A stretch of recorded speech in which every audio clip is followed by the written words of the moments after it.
वृत्तम यत्नेन संरक्षेद, यानी चरित्र की यत्न पूर्वक रक्षा करनी चाहिए।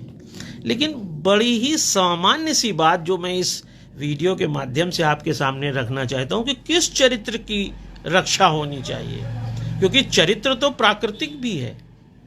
पूरी प्रकृति ही अपने चरित्र के अनुसार चल रही है। ये पेड़ पौधे, रेगिस्तान, नदी, पहाड़ सब उस प्रकृति का चरित्र हैं और उसी के कारण स्थिरता है।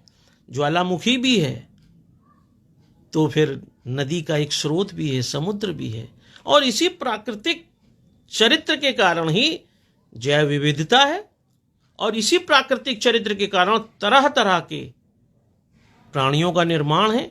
इसीलिए इनको ऑर्गेनिज्म कहते हैं। जब जब इस प्रकृति का चरित्र बदलता है तो बहुत से प्राणी नष्ट हो जाते हैं, बहुत से प्राणी उत्पन्न हो जाते हैं, क्योंकि बार बार पृथ्वी अपने को ऑर्गेनाइज करती है, जिसके कारण से हम सभी एक ऑर्गेनिज्म की तरह काम करते हैं। तो एक प्राकृतिक चरित्र जो हमारे बीच है वह भी परिवर्तित हो रहा है, परिवर्तित होता है, और एक चरित्र वह है जिसे हम सांस्कृतिक चरित्र कहते हैं, जिसे मनुष्य ने बनाया है।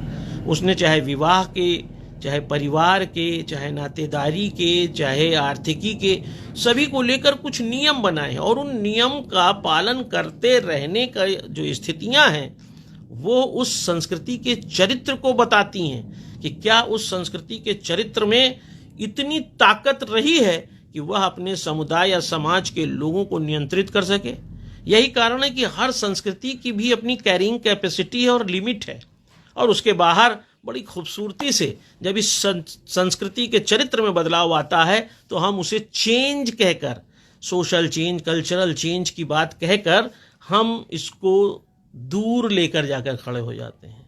इसी संस्कृति की चारित्रिक विशेषता में मैं, आप जब किसी भी व्यक्ति से किसी का नाम, अगर अंग्रेजी में जिसे कैरेक्टर कहते हैं चरित्र को, अगर आप पूछेंगे इसमें कैरेक्टर बताइए किसी शब्द में, तो कहेगा इसमें 4 कैरेक्टर हैं, ALOK, और उसके कारण जो समुच्चय सामने आएगा वो आलोक होगा, और आलोक का जो समुच्चय आएगा उससे आप जान जाते हैं कि किसकी और क्या बात हो रही है।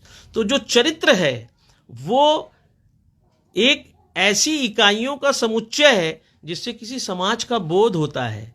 लेकिन जिस तरीके से हत्याएं हो रही हैं, बलात्कार हो रहे हैं, रोज पति पत्नी एक दूसरे की हत्या करा रहे हैं, अपहरण करा रहे हैं, क्या उससे यह जो कैरेक्टर का समुच्चय बनकर समाज निर्मित है वह परिवर्तित नहीं हो रहा है? तो मुख्य मुद्दा यह है कि हम किस कैरेक्टर की बात कर रहे हैं।